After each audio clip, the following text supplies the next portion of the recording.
Time for the 49ers Rush Podcast. We are down to number 3. We started at 90, and man, we have gone a ways, and this is going to be a fun one. We've got offensive tackle, and perhaps the best player in the NFL last year, Trent Williams, Silverback. Now, why is he 3 on our list? If you wanted to make the argument for him being number 1, I have no qualms with that. This is just the order in which we chose because I think the positional value affects that. And, there's lots of different discussions on, who's more important, who's all this stuff. I went with positional value to kind of delineate the final 6 spots, really, is where it got really difficult. 5 All-Pros and a quarterback. And so offensive tackle, I have a little bit behind edge and quarterback. We'll see how that ranking shakes out. But make no mistake, Trent Williams is probably the best player on the 49ers roster. But this entire countdown has been, let's understand who's going to have the biggest impact on the 2022 season. That's the difference there.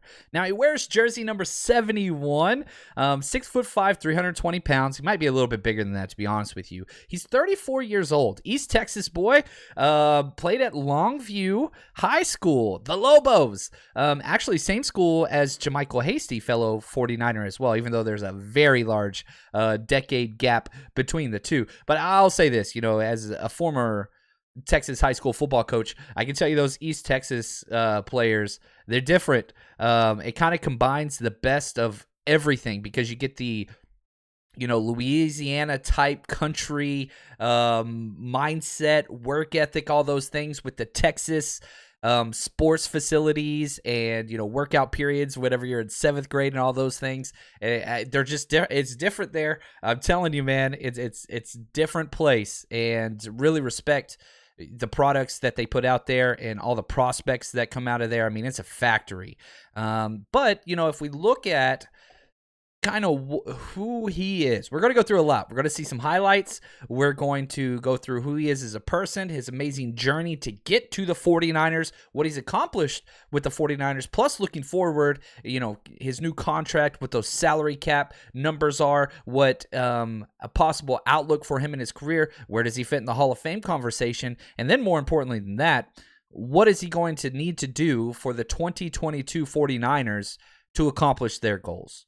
A couple golden nuggets that we found, which is interesting. They have a Trent Williams Day on May 12th in Longview to celebrate Trent Williams. That's how good he really, really is. They retired his jersey. That's a very, very big program.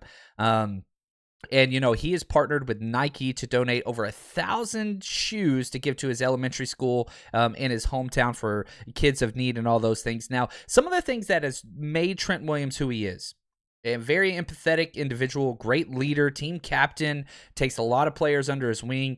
Spencer Burford, rookie Spencer Burford, and Jason Poe, he brought to his home, Houston, to spend the summer with them and kind of mentor them. That's kind of who he is. Now, he's learned that from his family. Sadly, he lost his grandfather to diabetes whenever he was younger, and that has made a very lasting impact on him and bringing awareness to American diabetes. All the way back since 2014, it's been a focus of him in things that he has, tried to help overcome. Goes back to Lobo Stadium in Longview, Texas, consistently for games. They retired his jersey. He helps support training camps there, or camps, workouts there in the summer. Gives away a whole bunch of stuff. Built a new locker room. Helped donated $25,000 so they could have an EKG screenings for football players just to make sure they don't miss anything. New locker room, new shoes. It's just unreal the amount of stuff, money and time and energy that he gives to his hometown. And I think that's important. Now, he chose Oklahoma, which, breaks my heart, over LSU, Oklahoma State, Texas A&M, and was just a freak of nature when he showed up. And so, he played under Bob Stoops, and he was there from 2006 to 2009, started as a true freshman at right tackle, and he played with a lot of people. his rookie year, Adrian Peterson's last year, and they became best friends. In fact, they own a gym down in Houston together and spend a lot of time in the offseason together. Still very, very, very close. But, he protected Sam Bradford, which seems like, a century ago. DeMarco Murray, Adrian Peterson blocked alongside Phil Lodeholt. Like, there's just so many different players that he was able to come across with. And I would argue better career than all of them combined. Even Adrian Peterson, who I think one day will be in the Hall of Fame. Trent Williams is different. Let's throw up some film. This is some 49ers film. He's going to be playing left tackle number 71 in all these clips. So just look for the left tackle spot. You'll see 71 blocking 30 yards downfield on that one. Now, what he was able to accomplish athletically is just weird. I don't know another word to say it. 6'5", 315 whenever he came into the NFL. He ran a 4.88 40-yard dash. That's bananas. 98%. I think bananas works because, Silverback's his nickname. He has a tattoo of it. Silverback.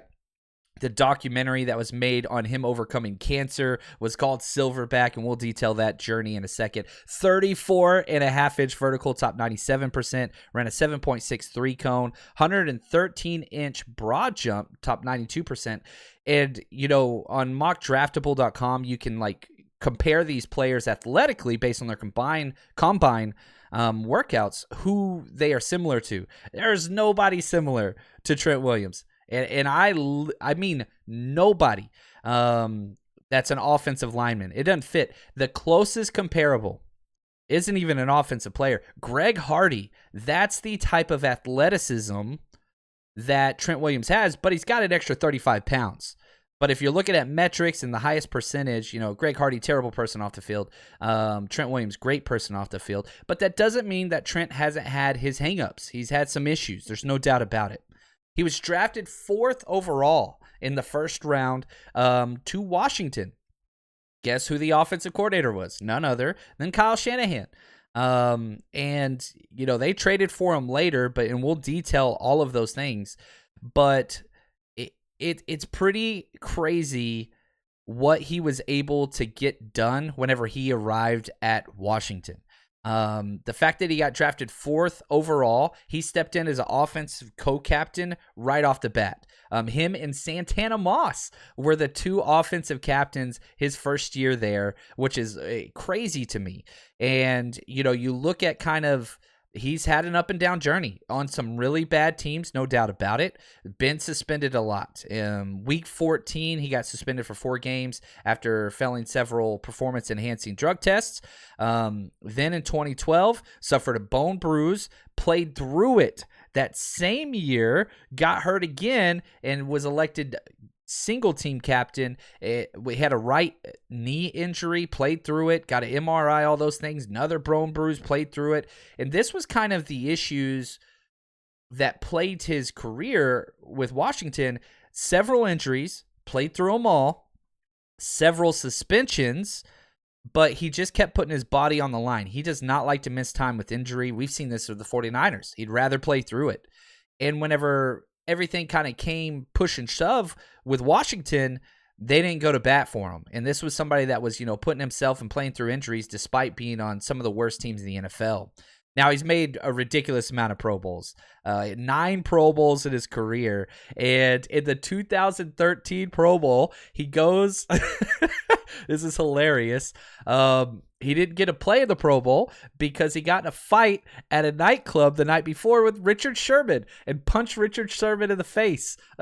He was fined $7,000. It cracks me up. I get why people want to punch Richard Sherman. He's just different. I love Rich. I love Sherm. But how hilarious is that he didn't get to play in the Pro Bowl because he hit Richard Sherman in the face at a nightclub the night before. Anyway, then in the 2013 season, this was interesting as well. Trent Williams accused Roy Ellison, who is one of the umpires for cussing at him and his teammates and all this different things. And one, they had to suspend the ump for several games, but like he's involved in issues. That's what I will say. I don't think there's any character issues besides just the constantly being suspended. In 2016, got suspended again for violating the NFL's substance abuse policy. Despite missing that game, he was still second team, missing 4 games. He was still second team All-Pro that year, started 10 games, played through injuries, still constantly being brought up in the Pro Bowl and first and second team All-Pro. I mean, there's no doubt he's the best at his position, and that's, including people like Joe Staley, Joe Thomas. Whenever he's healthy and not suspended, he has a higher platform than all of them. Maybe not Joe Thomas, but physically he's much more controlling and dominant than even Joe Staley or Joe Thomas was. Now, in April 2019, Williams had to have a surgical procedure done to remove a growth from his head. Now, I'm going to mess this up. It's called DFSP. It's dermatofibrosarcoma protuberans. I know, I'm so sorry, guys, but it's a type of cancer and growth that he first noticed in 2013, didn't get it removed till 2019. And, whenever he didn't report to camp, he wasn't getting support from the organization at all. And this is after he played through several injuries throughout his career. And they showed him no love. And so after that, he basically said, fine, I'll sit for a year. And he did. Props to him. I think it says a lot to players that at the peak of his career decided to sit for a year because he didn't want to waste his time with this organization anymore. An organization that he gave 9 years to and played through a lot on so many bad teams. Washington's been bad forever. And, he had problems with the helmet. You remember that Antonio Brown year because, again, he had surgery on his scalp. You can go watch the Silverback documentary that details all of this. It's incredible. But finally, in March 22, after a long standstill, Washington let him seek a trade because he was basically going to retire, or that's it, retire or trade. He was never going to play for them again, not after the way they treated him, his battle with cancer, overcoming all those things. It's a terrible franchise, obviously. Now, he finally gets traded to the 49ers on day 2 of the NFL draft, April 25th, 2020. Year 2020. Now, what's funny is the 49ers stole him. They gave up a 5th rounder and a 3rd rounder. Now, the funny thing is the Vikings offered a 2nd round pick, and that's what Washington wanted to take because they hate Kyle Shanahan. But instead, Trent said, nope, you trade me there, I'm not going to play either. You trade me to Kyle. And so the 49ers ripped off. I mean, it's a freaking money heist right there. Absolutely incredible what they were able to get him for. And the picks, these are the picks.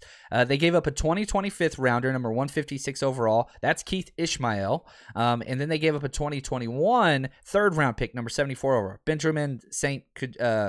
Just. Neither one of them has panned out. Neither one of them has really contributed much at all. And I mean, just completely fleeced them. That's all I got to say. He steps in with the 49ers, and remember, Joe Staley retired, but we didn't know it. The 49ers knew it. The fans did not know that Joe Staley retired, and it was just such a seamless transition. Incredible. And whenever he came in, it was just, boom, picked up right where he left off with Kyle Shanahan, knew the entire thing, and guess what? Pro Bowl, then Pro Bowl All-Pro year the next year. Now, signs a huge deal. And props to him. 6-year, $138 million deal. Made him the highest paid tackle over David Bakhtiari by $100,000. And almost signed with the Chiefs. You remember, it was us or the Chiefs. And the 49ers won that one, thankfully. Golly, man, that would have been heartbreaking to see him go there. And it's one of the most unique contracts I've ever seen for a player. Essentially, it's a 2 3-year deals backed up. So it's interesting. And the 49ers have an option to jump out after the 2023 year. So let's go through the cap hits and try to explain this just a little bit more. 2022, his cap hit this year, $13.8 million. Nothing. I mean, that is backloaded deal. 2023, $26.2. So it almost doubles, and the 49ers can walk away. So after next year, they can say, you know what? We're done with this. We're going to move on. And basically, they would owe $6 million the next 2 years in dead cap money because of the signing bonus, and that's it. So there's an out if they want to get out at that time. If not, 2024, his cap hit's $26.9 million. 2025, $29.3. And then 2026 year, his cap hit would be $33 million. And he would be 38 years old that year. Chances he makes that? Probably not. And because it's a 6-year deal, the signing bonus only carries through 5 years. So you would be able to walk away that last year, which is essentially a void year unless he wants to play, with very little cap structure at all. So probably only going to play 5 years of that. But hey, if he stays where he's been, I hope he gets every freaking cent because he's that damn good. Now, he's played in 149, started 148 games in his career, 9 Pro Bowls, 2 All-Pro seasons. There's only 20 players in NFL history that have an 11 or more Pro Bowls. And I'm telling you right now, if he stays healthy, he's going to be a part of that 20-man select group. Now, I know Pro Bowls aren't really the end-all, be-all, or measuring stick that it used to be, but it still is significant. It shows how popular you are with the fan base and all those different things. Like it's important, but it doesn't mean you're a better player. All-Pro is probably the most significant. He's had 2 All-Pro first team seasons and 1 All-Pro second team season back in 2015. Now, Pro Football Reference puts out a Hall of Fame meter for each position group, which is interesting.